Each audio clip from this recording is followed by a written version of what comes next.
Man is probably absolutely best now known for trashing Catherine the Princess of Wales on his now little watched late night chat show. Yes, the CBS host Stephen Colbert, whose show comes from the Ed Sullivan Theatre in the very heart of New York City.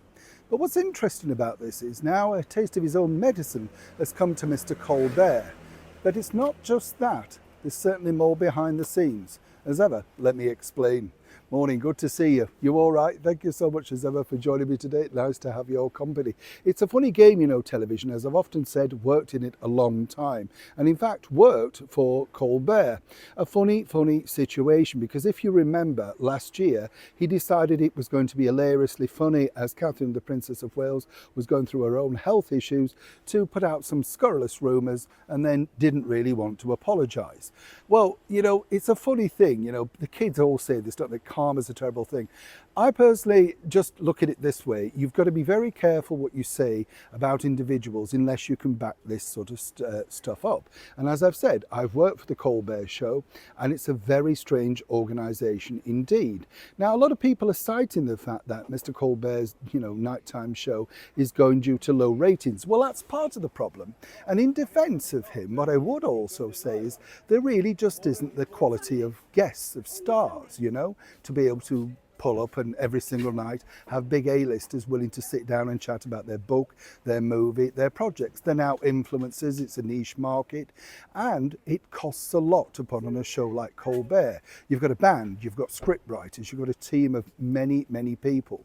And we saw that, didn't we, when you think about it, behind the scenes when Harry decided to go on the Colbert Show to promote his book, Spare. I mean, colossal amount of staff. It's hard to imagine, honestly, when you figure out what goes on. And I can tell you this story. You see, about 18 months ago, we worked with Colbert directly from my studio in London.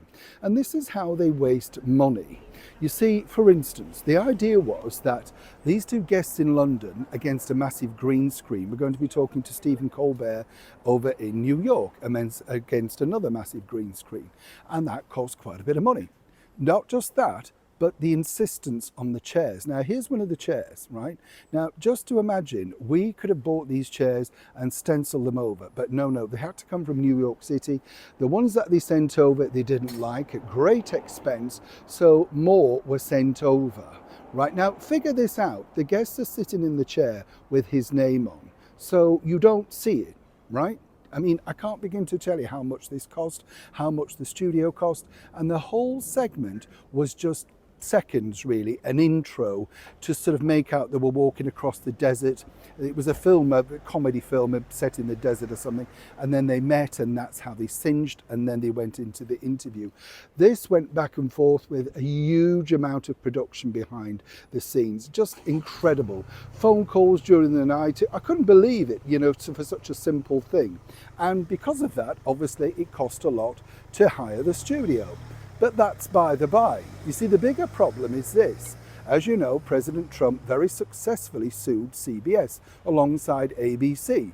And I told you that once that started and once that really kicked in, this is where television's going to be eating itself, as they say, the mainstream media. Over at ABC, they've had to move out of their Times Square studio, as many of you know, and they're now further down in Manhattan somewhere. But the person who started it all, George Stephanopoulos, well, he's kept his job. Now, Stephen Colbert has not been as successful, simply because of the fact that he's so negative about certain aspects, there are certain stars that refuse to go on the show. You see, they don't share this info. And because these people won't go on the show, they can't get the A-listers, hence the ratings go down.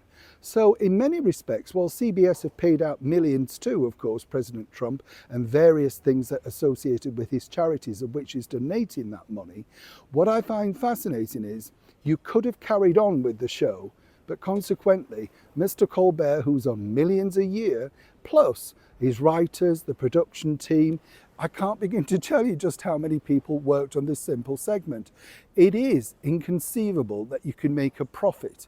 CBS have realised that, and as you know, they also let go of the British counterpart, James Corden, a couple of years back. Apparently he wanted to move back to England, but now he's working back again in America.